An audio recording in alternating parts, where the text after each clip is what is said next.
everybody. Back to work I go. It is 6:30 a.m. I am definitely very rusty. I know what I need to do. It's weird to work. Right, I made it to my first client. I have to wear PPE, and it doesn't breathe, so I had to take off my sweater. It's just for precaution. And then my handy dandy goggles.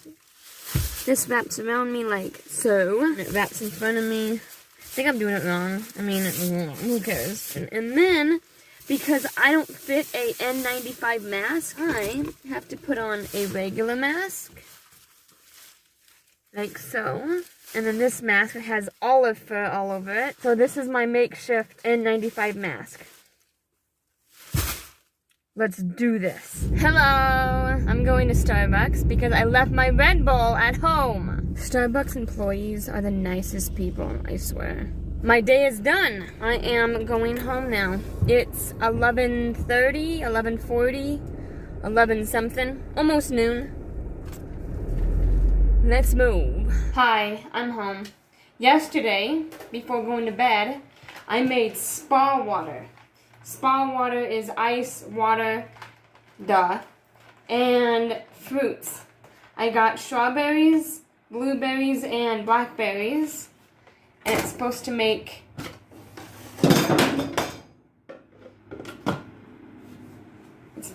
the water taste good. So, spa water.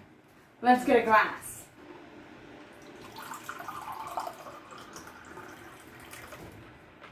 Ooh. Oh wow, that tastes good. Tastes like strawberries and blackberries and blueberries. So today I got hindquarters of chicken. And I'm gonna marinate it in that barbecue sauce and cook it for dinner tonight. This time it'll be in my refrigerator a lot longer than 3 hours. Because it actually was really good, but the barbecue sauce didn't penetrate the meat as much as I expected. So hopefully like 6 hours will be good enough. It may not fit, but I'm gonna force it. Here's what it looks like. $2. I got this for $2. I'm gonna bend the knee. That's not the knee, that's the hip. Bending the hip. I got just enough left to add the rest into here.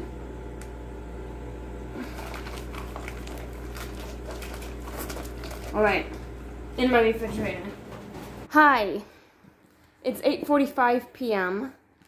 I just want to clarify that that yesterday I had absolutely no control over my laughter. It was either I read the Bible and chuckle, or I wouldn't be able to read it all. And I'm not trying to sound, angry or whatever, but this happens a lot.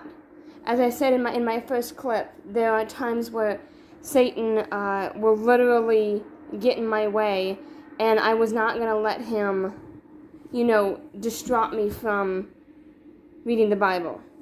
So, that is why I was chuckling. I had no control over it. It's just one of those things that happens.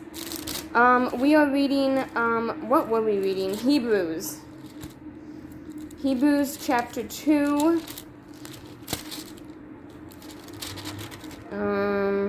Okay.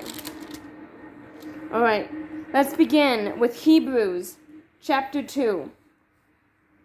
Therefore we ought to give the more earnest heed to the things which we have heard, lest at any time we should let them slip. For if the word spoken by angels was steadfast, and every transgression and disobedience received a just recompense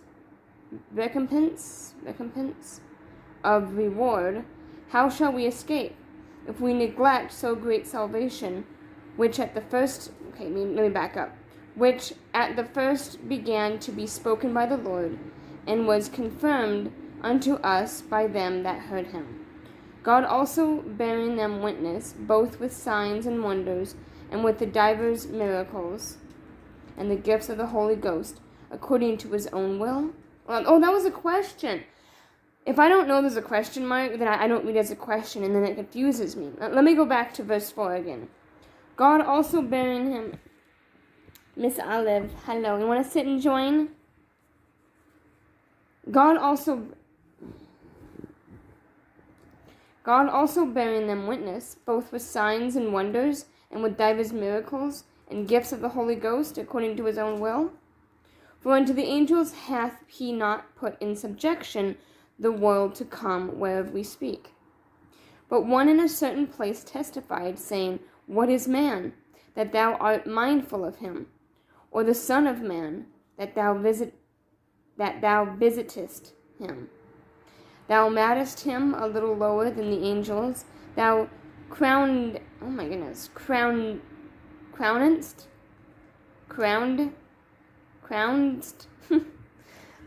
I have a hard time reading, the Old English. Thou crownedst him with the glory and honor, and didst him over the works of thy hands. Thou hast put all things in subjection unto his feet. For in that he put all in subjection under him, he left nothing that is not put under him. But now we see not yet all things put under him. But we see Jesus, who was made a little lower than the angels for the suffering of death, crowned with glory and honor, that he, by the grace of God, shall taste death for every man.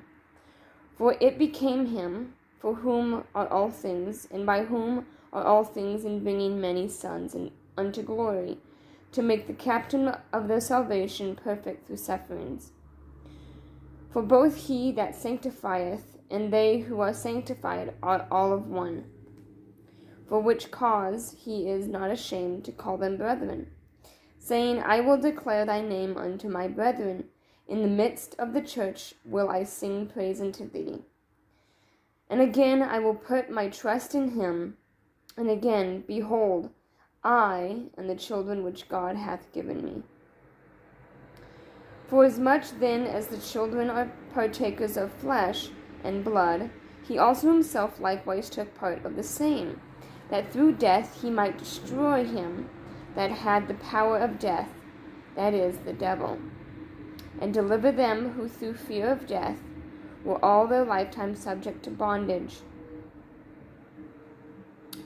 For verily he took not on him the nature of angels, but he took on him the seed of Abraham. That's interesting. That's interesting. It never really occurred to my brain that God would come, or God would send his son to be one of us, when he could have easily come down as an angel. But I think the reason why Christ came down and became man was to not give false, well, not really false, that's the wrong word, but give them something to worship over, like, oh, he's an angel, so we must worship him. Like, he wanted true believers to follow this man, who is, of course, Son of God. But it never really occurred to me that, yeah, he could have come down as anything. But he came down to be one of us, or the seed of Abraham, which is in the line of David, by the way, if you didn't know.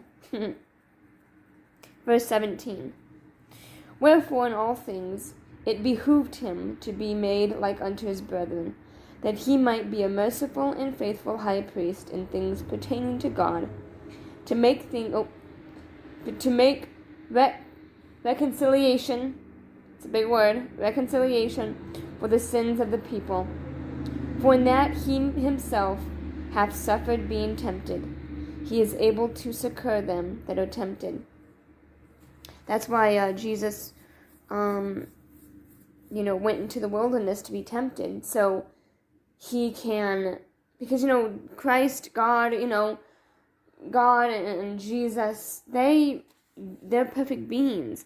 Now, I'm sure that God understands temptation, but they're sinless. They don't know. I can't say that God doesn't know what temptation is. I can't say that. I can't speak for him. But if you're sinless, you're without blemish, without temptation. But I cannot say that God does not know what temptation is.